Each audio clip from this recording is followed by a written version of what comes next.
الحمد لله رب العالمين والصلاة والسلام على سيد المرسلين وعلى آله وصحبه أجمعين أما بعد. ഇമാം നസായി റിപ്പോർട്ട് ചെയ്തൊരു ഹദീത്ത്, ജാഅ റജുലുൻ ഇലാ റസൂലില്ലാഹി സ്വല്ലല്ലാഹു അലൈഹി വസല്ലം, ഒരു സ്വഹാബി അല്ലാഹുവിൻ്റെ തിരുദൂതരിലേക്ക് വന്ന് നബി തങ്ങളോട് ചോദിക്കുക. ഫഖാൽ, ആ സ്വഹാബി നബി തങ്ങളോട് ചോദിക്കുന്നു, അറഅയ്ത റജുലൻ ഗസാ യൽതമിസുൽ അജ്റ വദ്ദിക്റ. ഒരു സംശയം ചോദിക്കുകയാണ്. നമ്മൾ ഇന്നലെ പറഞ്ഞ ഹദീസുമായിട്ട് ബന്ധമുണ്ട്. ഈ സ്വഹാബി വന്ന് ചോദിക്കേണ്ടത്, നബിയെ, ഒരാൾ അള്ളാഹുവിൻ്റെ മാർഗത്തിൽ യുദ്ധത്തിന് പോകുന്നു, ഷഹീദാകാൻ പോകുന്നു, ദീനിൻ്റെ വിജയത്തിനും നിലനിൽപ്പിനും അനിവാര്യമായ ഘട്ടത്തിലാണല്ലോ ധർമ്മസമരം, ജിഹാദ് ഉണ്ടാവുക. അപ്പോൾ ഒരാൾ ജിഹാദിന് പോവുകയാണ്. യൽതമിസുൽ അജ്റ, അള്ളാഹുവിൽ നിന്നുള്ള പ്രതിഫലം മാത്രമേ ആഗ്രഹിക്കുന്നുള്ളൂ. അള്ളാഹുവിൽ നിന്നുള്ള പ്രതിഫലമാണ് അയാളുടെ ലക്ഷ്യം. അതോടൊപ്പം ദിക്റ, ആൾക്കാരുടെ ഇടയിലും ഒരു പേര് ഉണ്ടായിക്കോട്ടെ, ആൾക്കാർ അറിഞ്ഞോട്ടെ എന്നും കൂടി ചിന്തിക്കുന്നുണ്ട്. അള്ളാഹുവിൻ്റെ അടുത്ത് നിന്ന് കൂലി പ്രതീക്ഷിക്കുന്നുണ്ട്, അത് കൃത്യമാണ്. അതോടൊപ്പം ജനങ്ങളിടയിൽ ഒരു പേരും കൂടി അയാൾ ആഗ്രഹിക്കുന്നുണ്ട്. ഞാൻ ദീനിനു വേണ്ടി പോരാടുന്ന ആളാണ്, ഇസ്ലാമിന് വേണ്ടി യുദ്ധം ചെയ്യുന്ന ആളാണ്, അധ്വാനിക്കുന്ന ആളാണ് എന്ന് ജനങ്ങൾ അറിയട്ടെ, അതും കൂടി ആഗ്രഹിക്കുന്നുണ്ട്. ഇങ്ങനെ രണ്ടും കൂടി ആഗ്രഹിച്ചാൽ മാലഹു, കുഴപ്പമുണ്ടോ? എന്താ അതിൻ്റെ അവസ്ഥ, നിലപാടെന്താണ്? നമ്മളൊക്കെ ചിന്തിക്കേണ്ട ഒരു ഹദീസാണ്. അള്ളാഹുവാണ് ലക്ഷ്യം എങ്കിലും അതോടൊപ്പം മറ്റൊന്നും കൂടി ആഗ്രഹിച്ചു. ഇപ്പം നമ്മളെ സംഘടനാ രംഗത്തോ അല്ലെങ്കിൽ രാഷ്ട്രീയ രംഗത്തൊക്കെ കിറ്റ് കൊടുക്കുമ്പോൾ, അല്ലെങ്കിൽ കുടുംബപരമായിട്ട് കിറ്റ് കൊടുക്കുമ്പോൾ, ഉദാഹരണം, അല്ലെങ്കിൽ സഹായം ചെയ്യുമ്പോൾ എല്ലാവരും ലക്ഷ്യം എന്താ? കൂലിട്ടണം. അതോടൊപ്പം നമ്മളെ കുടുംബമൊക്കെ ചെയ്യുന്ന ആൾക്കാരാണ്, നമ്മളെ പാർട്ടി, നമ്മളെ സംഘടന ഒക്കെ ചെയ്യുന്ന ആളാണ്, ജനങ്ങളുടെ ഇടയിൽ മതിപ്പുണ്ടാകണം എന്നും കൂടി ആഗ്രഹിക്കും. ഇതിനെ സംഗതി അതാണ്. അയാൾ വന്നിട്ട് നബി തങ്ങളോട് ചോദിക്കുന്നത്, അറഅയ്ത റജുലൻ ഗസാ യൽതമിസുൽ അജ്റ, അള്ളാഹുവിൻ്റെ കൂലി ആഗ്രഹിച്ചിട്ട് ഒരാൾ യുദ്ധം ചെയ്യുന്നു, അതോടൊപ്പം ദിക്റ, പേരും ആഗ്രഹിക്കുന്നത്, രണ്ടുമുണ്ട്, അതിന് കുഴപ്പമുണ്ടോന്ന്. അപ്പോൾ നബി തങ്ങൾ പറഞ്ഞു, ലാ ഷൈഅ ലഹു, ഒരു ചുക്കും അവനക്ക് കിട്ടൂല, അള്ളാഹുവിൽ നിന്ന് ഒരു വസ്തു അവനക്ക് പ്രതിഫലം കിട്ടൂല. ഇത് എത്രട്ട പറഞ്ഞാലോ, ഫഅഅദഹ, നബി തങ്ങൾ ഇതേ മറുപടി മടക്കി പറഞ്ഞു, സലാസ മറാത്ത്, 3 വട്ടം. ഒന്നും കിട്ടൂല, ഒന്നും കിട്ടൂല, ഒരു ചുക്കും അവനക്ക് കിട്ടൂല. 3 വട്ടം ആവർത്തിച്ച് പറഞ്ഞു. എന്നിട്ട് നബി തങ്ങൾ പറയാണ്, ലാ ഷൈഅ ലഹു, അവനക്ക് ഒന്നും കിട്ടൂല. ഇന്നല്ലാഹ ലാ യഖ്ബലു മിനൽ അമലി ഇല്ലാ മാ കാന ഖാലിസ, വളരെ ശുദ്ധമായതും പരമശുദ്ധമായതും നിഷ്കളങ്കമായതും ആത്മാർത്ഥമായതും മാത്രമേ അള്ളാഹു തആല സ്വീകരിക്കുള്ളൂ. വബുതഗിയ ബിഹി വജ്ഹുഹു, അള്ളാഹുവിൻ്റെ മാർഗം മാത്രം ആഗ്രഹിച്ച്, അള്ളാഹുവിൻ്റെ വജ്ഹ് മാത്രം ആഗ്രഹിക്കപ്പെട്ടതിനെ മാത്രം അള്ളാഹ് കബൂലാക്കുള്ളൂ. പരിശുദ്ധ ഖുർആനിൽ അള്ളാഹ് പറയുന്നുണ്ട്, വമാ ഉമിറു ഇല്ലാ ലിയഅബ്ദുല്ലാഹ മുഖ്ലിസീന ലഹുദ്ദീൻ, ഏത് ഇബാദത്തും ഇഖ്ലാസോട് കൂടെ മാത്രം നിർവഹിക്കപ്പെടാനാണ് കൽപ്പിക്കപ്പെട്ടത്. നിസ്കാരാണെങ്കിലും നോമ്പാണെങ്കിലും സ്വതക്കയാണെങ്കിലും ഏതും ഇഖ്ലാസ് മാത്രം. ഇത് പലപ്പോഴും നമ്മളിൽ നിന്ന് നഷ്ടപ്പെട്ടു പോകാറുണ്ട്. അപ്പം നമ്മൾ അള്ളാഹുവിൻ്റെ ഭാഗത്തു നിന്നാണ് കൂലി ആഗ്രഹിച്ച്, അള്ളാഹുവിൻ്റെ ഭാഗത്തു നിന്ന് കൂലി ആഗ്രഹിക്കുന്നതോടൊപ്പം മറ്റും കൂടി ആഗ്രഹിക്കും. ആൾക്കാരുടെ ഇടയിൽ ഒരു പേരിന് കിട്ടിക്കോട്ടെ, നമുക്ക് നമ്മുടെ സ്ഥാനം, അല്ലെങ്കിൽ നമ്മുടെ കുടുംബത്തിന്, പാർട്ടിക്ക് പ്രവർത്തിക്കുന്ന ആൾക്കാരാണ്, അപ്പോൾ ഒരു ഇമേജ് ഉണ്ടാവും. നമ്മൾ പറയില്ല, നമുക്കൊരു ഇമേജ് ഉണ്ടാവും, ജനങ്ങൾക്കിടയിലൊരു നല്ല മാർക്ക് ഉണ്ടാവും. ഇതാണ് പലപ്പോഴും നമ്മുടെ ലക്ഷ്യങ്ങൾ ആയി പോകാറുള്ളത്. അത് ലക്ഷ്യമാക്കരുത്, അത് ഉണ്ടായിക്കോട്ടെ, പക്ഷെ നമ്മൾ അവിടെയാണ് പലപ്പോഴും ഇബ്ലീസ് വിജയിക്കുന്നത്, നിയ്യത്തുകൾ പരാജയപ്പെടുത്തും. അപ്പോൾ ഞാൻ പറഞ്ഞ ഉദാഹരണം, ഒരു മരിച്ചോടത്ത് പോവുകയാണെങ്കിൽ നമ്മളെന്താ ചിന്തിക്കരുത്, നമ്മളൊക്കെ വെന്നേന്ന് പോലെ അറിയണം. അപ്പോൾ മരിച്ചെടുക്കുന്ന ആളെ മക്കളെ മാർക്ക് കണ്ടിട്ട് നമ്മൾ വെന്നേണ്, നമ്മളൊക്കെ അങ്ങോട്ട് വന്നിട്ടുണ്ട് എന്നില്ല ആ ഒരു അറിവ് ഓൽക്ക് ഉണ്ടാകണം എന്നില്ല. അതാണ് നമുക്ക് ഹൈലൈറ്റ് ചെയ്ത് നമ്മൾ മനസ്സിലേക്ക് വരിക.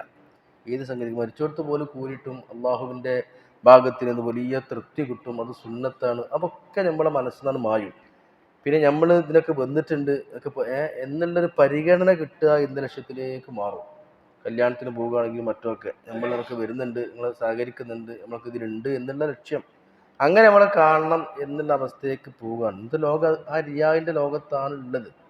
അപ്പം ഈ സ്വഹാബി വന്ന് ചോദിച്ചപ്പോൾ നബിതങ്ങൾ അതിന് ശക്തമായ ഭാഷയിലാണ് മറുപടി കൊടുക്കുന്നത്. ഒരട്ടല്ല, രണ്ടട്ടല്ല, മൂന്നട്ടല്ല, പിന്നെ ആവർത്തിച്ച് പറയാണ്, ഒരു ചുക്കും കിട്ടൂല, ഒന്നും കിട്ടൂല, ഒന്നും കിട്ടൂല. അപ്പോൾ ഈ ഹദീസ് ഇന്ന് ഇവിടെ ഓതാൻ കാരണം, നമ്മൾ എന്തിനാ ഓതിയ ഹദീസിന്റെ ബാക്കിയാണ്. റമളാന്റെ മുന്നോടിയായിട്ട് ഷാബാൻ കണ്ട് കടന്നാൽ നബിതങ്ങൾ കൊടുക്കുന്ന ഉപദേശമാണ് അഖ്ലിസൂ നിയ്യാത്തിക്കും. ഏത് കർമ്മത്തിനും നിയ്യത്ത് ഇങ്ങനെ റെഡിയാക്കി വെച്ചോളി, നിയ്യത്ത് റെഡിയാക്കി വെച്ചോളീൻ. അങ്ങനെ നിയ്യത്ത് നമുക്ക് എപ്പോഴെങ്കിലും നിയ്യത്ത് പോലെ മയ്യത്ത് എന്നാണല്ലോ ചൊല്ലുള്ളത്. നിയ്യത്ത് പോലെ മയ്യത്ത്, നമുക്ക് ആ നിയ്യത്ത് എങ്ങനെയാണ് അതുപോലെ ആയിരിക്കും നമ്മുടെ മരണത്തിന് ശേഷമുള്ള അള്ളാഹുവിൻ്റെ ഭാഗത്തുള്ള പ്രതിഫലങ്ങളായിരിക്കും. പലപ്പോഴും ഈ കലർപ്പില്ലാത്തതാണ് അള്ളാഹുത്തിന് നോക്കുക. കലർപ്പുള്ളത് അള്ളാഹു സ്വീകരിക്കൂല.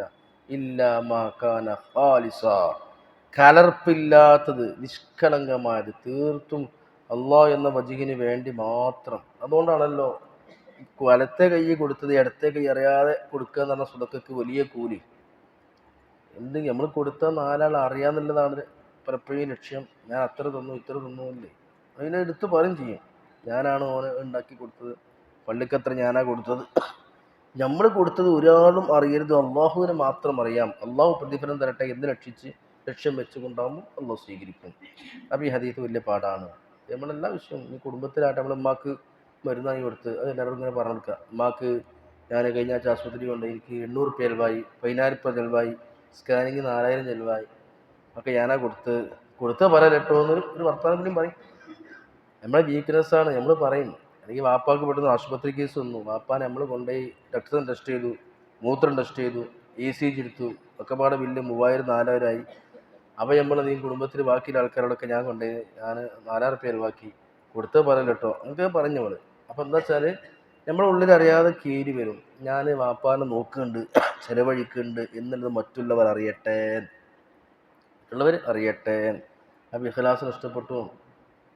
അത് അള്ളാഹുവിൻ്റെ തൃപ്തി കിട്ടട്ടെ, പടച്ചറബിൽ നിന്ന് പ്രതിഫലം കിട്ടട്ടെ എന്ന് മാത്രം ചിന്തയിലേക്ക് വരാൻ സാധിച്ചാൽ നമ്മുടെ ലോകത്ത് ഏറ്റവും വലിയ വിജയമാണ്. പക്ഷെ അത് അപ്പോഴേക്കും നമ്മൾ പറഞ്ഞു പോകും, നമുക്ക് നമ്മളെ മനസ്സിനെ നിയന്ത്രിക്കാൻ പറ്റൂല. അതാണ് ലോകത്തെ ഏറ്റവും വലിയ ആൾ എന്ന് പറഞ്ഞാൽ അവനാൻ്റെ മനസ്സിനെ പറഞ്ഞു കൊടുത്ത് കിട്ടൂല. നമ്മൾ വല്ലതും ചെയ്ത് അപ്പുറത്തേക്ക് വിളിച്ചറിയും. പ്രത്യേകിച്ച് കുടുംബത്തിലൊക്കെ തന്നെ ആർക്കെങ്കിലും സഹായിച്ചാൽ നമ്മൾ പറയും, ഞാൻ എത്ര കൊടുത്തു, എനിക്ക് സഹായിക്കും. പിന്നെ നമ്മൾ പറഞ്ഞ ഇത് മാറും, ടോൺ മാറും, ട്യൂൺ മാറും. എനിക്കങ്ങനെ സഹായിക്കാൻ പറ്റി അൽഹംദുലില്ലാഹ് എന്നൊക്കെ പറയും. എന്താ സഹായിക്കാൻ പറ്റി അൽഹംദുലില്ലാഹ് പറയുമ്പോഴും അള്ളാഹുവിനെ ശുക്ർ ചെയ്യാന്നതിനപ്പുറം ഒരിത് അറിയാന്നുള്ളതാണ് നമ്മളെ ഉള്ളിൽ കയറി വരിക. അതാ ഉള്ളിലേക്ക് കയറി വരിക. ഉമ്മാക്ക് കൊടുത്തത്, വാപ്പാക്ക് കൊടുത്തത്, കുടുംബത്തിൽപ്പെട്ട പാങ്ങൾക്ക് കൊടുത്തൊക്കെ നമ്മൾ വിളിച്ചു പറയും. വിളിച്ചു പറയേണ്ട ആവശ്യം എന്തിനാണുള്ളത്? അപ്പോൾ നമ്മൾ ചിന്തിക്കും നമ്മളൊന്നും കൊടുത്തില്ല എന്ന് ജനങ്ങൾ കരുതിയിട്ട് പറഞ്ഞതാണ്. എന്താണെങ്കിലും ലാ യഖ്ബലു ഇല്ലാ മാ കാന ഖാലിസാ, വളരെ ശുദ്ധമായത്, കറക്റ്റായത്. അല്ലെങ്കിൽ ശിർക്കൊന്നും പങ്കു ചേർക്കലായി, അള്ളാഹുവിന് പുറമെ അവരും കൂടി പങ്കു ചേർക്കുക, അതിനാണ് ശിർക്ക് പറയണത്. ഇന്നിപ്പോൾ ഈ ശിർക്കിലാണ് ഇപ്പോൾ എല്ലാവരും ഉള്ളത്.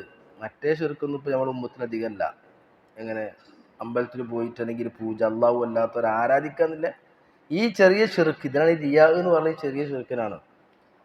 അപ്പോൾ ഈ സ്വഹാബി നിഷ്കളങ്കമായി ചോദിച്ചതാണ്, ഒരാൾ യുദ്ധം ചെയ്യുമ്പോൾ യുദ്ധത്തിനൊക്കെ പോയി ജയിച്ചു വന്നാൽ ഭയങ്കര പവറാണ്, നമ്മളെ കൊണ്ടാണ് ദീൻ നിരക്കുന്നത്, നമ്മളെ കൊണ്ടാണ് യുദ്ധത്തിൽ ജയിച്ചത് എന്നൊരു പേരും കൂടി ആൾക്കാർ കിട്ടട്ടെ. അപ്പോൾ ഈ സ്ഥാനങ്ങളൊക്കെ കൈകാര്യം ചെയ്യുന്ന ആൾക്കാർ എപ്പോഴും ശ്രദ്ധിക്കേണ്ടതാണ്. ഇത് കയറി വരും, ഇതിങ്ങനെ വലിഞ്ഞ് കയറി വരും. അത് വരാതിരിക്കണമെങ്കിൽ ശക്തമായ ആത്മനിയന്ത്രണം കിട്ടണമെങ്കിൽ നല്ല ബോധം കിട്ടണം. അള്ളാഹുവിൻ്റെ ഹദീസുകളും ഖുർആനൊക്കെ കേട്ട് നല്ല ബോധം കിട്ടണം. അത് കുട്ടികൾക്ക് നമ്മൾ പറഞ്ഞു കൊടുക്കണം. ശരിയായ കുട്ടികൾക്കും നമ്മൾ എന്ത് ഉപകാരം ചെയ്താലും പറഞ്ഞു നടക്കരുത് കേട്ടോ. നമ്മൾ എന്ത് ഉപകാരം ചെയ്താലും നന്മ ചെയ്താലും അതങ്ങനെ പറഞ്ഞ് നടക്കരുത്. അവനാൻ തന്നെ അവനാൻ്റെ മഹത്വങ്ങളും കാര്യങ്ങളൊക്കെ പറഞ്ഞിട്ടില്ല ആ അവസ്ഥ. ഇനി അവനാൻ പറഞ്ഞില്ലെങ്കിൽ മറ്റുള്ളവർ പറയുമ്പോൾ ഒരു നിർവൃത്തി വേണ്ട. നമുക്ക് നമ്മളെ അമലുകളൊക്കെ അള്ളാഹുവിലേക്ക് ഉയർത്തപ്പെടൽ തിങ്കളാഴ്ച വ്യാഴാഴ്ചയാണ്, വാർഷികമായി ഉയർത്തപ്പെടൽ ഷഅബാനിലാണ്, എല്ലാ ആഴ്ചയും ഉയർത്തപ്പെടും, ഹദീസിലുണ്ട്. അപ്പോഴൊക്കെ അള്ളാഹു നോക്കരി ഇഖ്ലാസ് ഉണ്ടോ എന്നുള്ളതാണ്. നമ്മൾ സൂറത്തുൽ ഫാത്തിഹൻ്റെ സൂറത്ത് ഖുൽ ഹുവല്ലാഹുവിൻ്റെ പേരെന്താ? സൂറത്തുൽ ഇഖ്ലാസ് അല്ലേ? ഇഖ്ലാസിൻ്റെ സൂറത്ത് നിന്ന് അള്ളാഹ് മാത്രമേ ഉള്ളൂ, ഒരാളും അള്ളാഹ്ക്കില്ല. അള്ളാഹ് ഒരാളെ കുട്ടിയല്ല, ഒരാളെ ഉമ്മയല്ല, വാപ്പിയല്ല, അള്ളാഹിനെ പോലെ ഒരാളില്ല. അള്ളാഹുവിൻ്റെ തൗഹീദ് നിഷ്കളങ്കമാക്കുന്നത് കൊണ്ടാണ് ആ ഖുൽ ഹുവല്ലാഹ് സൂറത്തിന് ഇഖ്ലാസ് എന്ന് പേര് വരാൻ കാരണം നിഷ്കളങ്കാക്ക, തൗഹീദിന്റെ നിഷ്കളങ്കത, പച്ചയായ തൗഹീദ്, കറക്റ്റായ തൗഹീദ്. അതാണ് ഇഖ്ലാസ് എന്നുള്ള പേരിനെ ആ സൂറത്തിന് വരാൻ കാരണം. അതുകൊണ്ടല്ല അത് മൂന്നിട്ട് ഓതുമ്പോഴേക്ക് ഖുർആൻ ഖത്തം ഓതി തീർത്തതിന് ഒരു പ്രതിഫലമൊക്കെ പഠിച്ചാൽ കൊടുക്കുന്നത്. അപ്പൊ ഏത് അമലുകളും റമദാനിലേക്ക് വരുമ്പോൾ, ഷഅബാൻ വരുമ്പോൾ തന്നെ നബിതങ്ങൾ കൊടുക്കുന്ന ഉപദേശം അതാണ്: നീയത്ത് നന്നാക്കി എടുക്കണം കേട്ടോ, നീയത്ത് നന്നാക്കി എടുക്കണം കേട്ടോ. എല്ലാ വിഷയത്തിലും നമ്മളിങ്ങനെ ക്ലാസ്സിനെ ഇടയ്ക്ക് ഓർമ്മപ്പെടുത്തുന്നു. അങ്ങനെ തന്നെയാണ്. കല്യാണത്തിന് പോകുമ്പോൾ എപ്പോഴും നീയത്ത് നന്നാക്കുക. അത് ക്ഷണം സ്വീകരിക്കലാണ്, സുന്നത്താണ്, കൂലിട്ടും. ഓൻ വിളിച്ചില്ലേ, പോയില്ലെങ്കിൽ മോശമല്ലേ എന്നൊരു ചിന്തയാണ് നമുക്കുള്ളത്. അത് ഹിന്ദുക്കളും ക്രിസ്ത്യാനികളൊക്കെ പോകുന്ന കല്യാണത്തിന് അവർക്ക് നീയത്ത് നന്നാക്കിയിട്ടല്ലോ. അവർക്കുള്ള ലക്ഷ്യം നമുക്ക് ഉണ്ടാകാൻ പാടില്ല. ഞാൻ പലപ്പോഴും പിന്നെയും ആവർത്തിക്കാറുണ്ട്. ഒരു പാവപ്പെട്ട ആളെ നമ്മൾ കണ്ട് രണ്ട് കൈയുമില്ല, ഉദാഹരണം. അപ്പോൾ ട്രെയിനിലോ ബസ് സ്റ്റാൻഡിലോ അല്ലെങ്കിൽ നമ്മുടെ വീട്ടിലൊക്കെ രണ്ട് കൈയില്ലാത്ത ഒരാൾ വന്നാൽ പാപം തോന്നിയിട്ട് നമ്മൾ 100 രൂപ കൊടുക്കും. ആ പാപം തോന്നിയിട്ട് തന്നെയാണ് അപ്പുറത്തുള്ള ഹിന്ദുവും കൊടുക്കുന്നത്. ആ പാപം തോന്നിയിട്ടാണ് അപ്പുറത്തുള്ള ക്രിസ്ത്യാനിയും കൊടുക്കുന്നത്. ആ പാപം തോന്നിയിട്ടാണ് അപ്പുറത്തുള്ള നിരീശ്വരവാദിയും കൊടുക്കുന്നത്.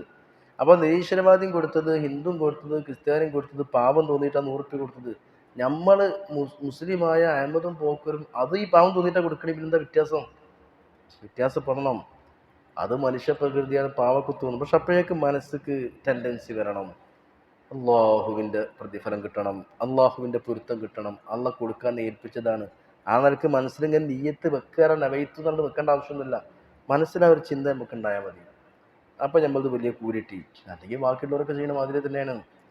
അപ്പോൾ ഏത് കർമ്മം നീയത്ത് നന്നാക്കിയ വലിയ ഇബാദത്താക്കി എടുക്കാൻ നമുക്ക് സാധിക്കും. എല്ലാ ഇബാദത്തും. ഇപ്പോൾ രാവിലെ ഞങ്ങളൊക്കെ പല്ല് വെച്ചിട്ടാണ് പള്ളിക്ക് വന്നത്. ഇത് ക്രിസ്ത്യാനികളും തേക്കണില്ലേ, മതമല്ലാത്ത ഹിന്ദുക്കളും തേക്കണില്ലേ, മതമല്ലാത്ത നിരീശ്വരാദികളും ഹിന്ദുക്കളും സിഖുകാരും ജൂതന്മാരൊക്കെ പല്ല് തേക്കണില്ലേ. മിസ്വാക്ക് പല്ല് തേക്കണ വലിയ കൂലിയാണ്. അപ്പോൾ നമ്മളത് കൂലിട്ടുണ്ടെങ്കിൽ നമ്മൾ തേക്കണ നിത്യജീവിതത്തിൻ്റെ ഭാഗമായിട്ട്, പ്രാഥമിക കാര്യങ്ങൾ നിർവഹിക്കുന്നതിൻ്റെ ഭാഗമായിട്ട് എന്ന അവസ്ഥയെന്നൊക്കെ മാറിയിട്ട് ഇത് നബിതങ്ങളെ സുന്നത്താണ്, അള്ളാഹ് സുന്നത്താക്കിയതാണ്, പ്രതിഫലം കിട്ടും എന്ന ചിന്തയിലേക്ക് മനസ്സിനെ കൊണ്ടുപോകാൻ കഴിയണം. ഇപ്പോൾ ഉദാഹരണം, കല്യാണം കഴിക്കുക എത്ര വലിയ വിവാദത്ത്, ആരതൊക്കെ ചിന്തിക്കാറുള്ളത്? വിവാഹം കഴിക്കുക ഭയങ്കര വിവാദത്താണ്, വലിയ കൂലിട്ടും. അപ്പം മതമില്ലാത്തവർക്കും കല്യാണം കഴിക്കണില്ലേ. അപ്പം നമ്മളവിടെ നീയത്ത് നന്നാക്കണം. പിന്നെ ഏത് വിഷയത്തിലും അപ്പോൾ ഒരു മനുഷ്യന് കിട്ടുന്ന വലിയ തൗഫീഖ് ഏത് കർമ്മത്തിലും ആ കർമ്മത്തിലുള്ളവൻ്റെ നീയത്ത്, ഉദ്ദേശശുദ്ധി പരമശുദ്ധമായിരിക്കുക എന്നുള്ളതാണ്. ഈ സ്വഹാബി വന്ന് നബി തങ്ങളോട് ചോദിക്കുന്ന ചോദ്യം, യുദ്ധം ചെയ്യുമ്പോൾ അള്ളാഹുവിൻ്റെ ഭാഗത്ത് നിന്ന് കൂലി ആഗ്രഹിക്കുന്നതോടൊപ്പം ജനങ്ങളുടെ ഭാഗത്ത് നിന്നുള്ള പരിഗണന കൂടി ചിന്തിച്ചൂടെ? രണ്ടും പറ്റൂല, ശിർക്കായി, പങ്കു ചേർക്കലായി. ഇതൊക്കെ മനസ്സിലാക്കണം. അള്ളാഹു തആല ഉൾക്കൊള്ളാനുള്ള തൗഫീഖ് പ്രദാനം ചെയ്യട്ടെ. ഇതൊക്കെ പകർത്തുമ്പോഴാണ് എന്താവുക കേട്ടോ, ഇൽമു നാഫി ആവുക. നമ്മൾ കേൾക്കുന്നുണ്ട്, നമ്മൾ പറയുന്നുണ്ട്, പറയണ പോലെ ചെയ്യാനും കേൾക്കുന്ന പോലെ ചെയ്യാനും സാധിക്കണം. പറയണത് ചെയ്യുക, ചെയ്യണത് പറയാം, അതാണ് തൗഫീഖ്. പറയണതേ നമ്മൾ ചെയ്യാവൂ, ചെയ്യണതേ പറയാവൂ. അപ്പോൾ ഇതൊക്കെ ഇഖ്ലാസോടുകൂടെ ഇവിടെ നിന്ന് അങ്ങോട്ടുള്ള നമ്മളെല്ലാ കർമ്മങ്ങളും ഉദ്ദേശം നശിക്കാത്ത രീതിയിൽ ഇഖ്ലാസോടെ നിർവഹിക്കാൻ അല്ലാഹു തൗഫീഖ് നൽകട്ടെ. ആമീൻ യാ റബ്ബൽ ആലമീൻ. അസ്സലാമു അലൈക്കും വറഹ്മത്തുള്ളാഹി.